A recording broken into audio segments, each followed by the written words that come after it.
Al Jazeera has been given first access by the Sri Lankan government to a camp housing refugees from the war between the Tamil Tiger separatists and the military. Some 30,000 Tamils displaced by the fighting have ended up in these camps, and tens of thousands more are set to follow. The government plans to move all the displaced Tamils to 5 permanent camps in districts of Vavunia and Mannar. It calls them welfare villages and says they will provide basic amenities, including training and education. The military plays a key role in running those camps, and the free movement of the Tamils will not be allowed. Human Rights Watch and Amnesty International say those camps are in fact just detention centres, and Human Rights Watch says they offer conditions that are little better than prisons. Well, Al Jazeera's David Hawkins is the only independent journalist who is allowed to travel with the UN humanitarian chief John Holmes to visit one of those camps in Vavunia. Here's his report. The children say the best thing about this place is they feel safe.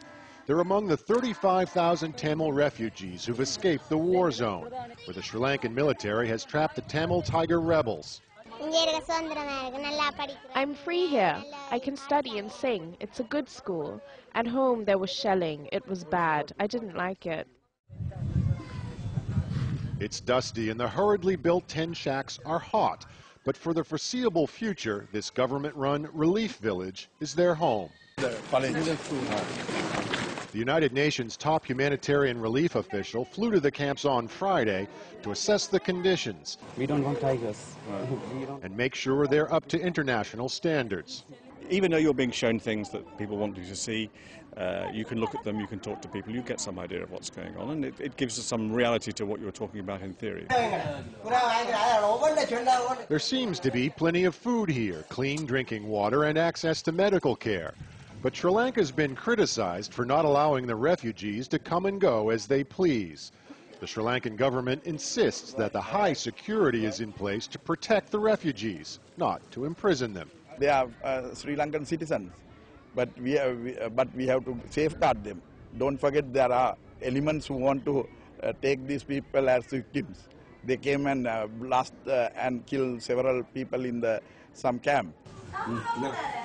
Some refugees speaking privately confirmed reports that the Tamil Tigers have tried to stop civilians from leaving the small patch of territory still under their control. But Jayaraja says as his family fled across the battle lines, rebels opened fire and killed 4 members of his group.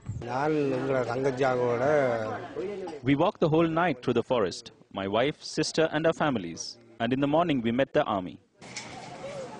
How long they'll be here is anyone's guess, but as long as the fighting continues, there's no going back.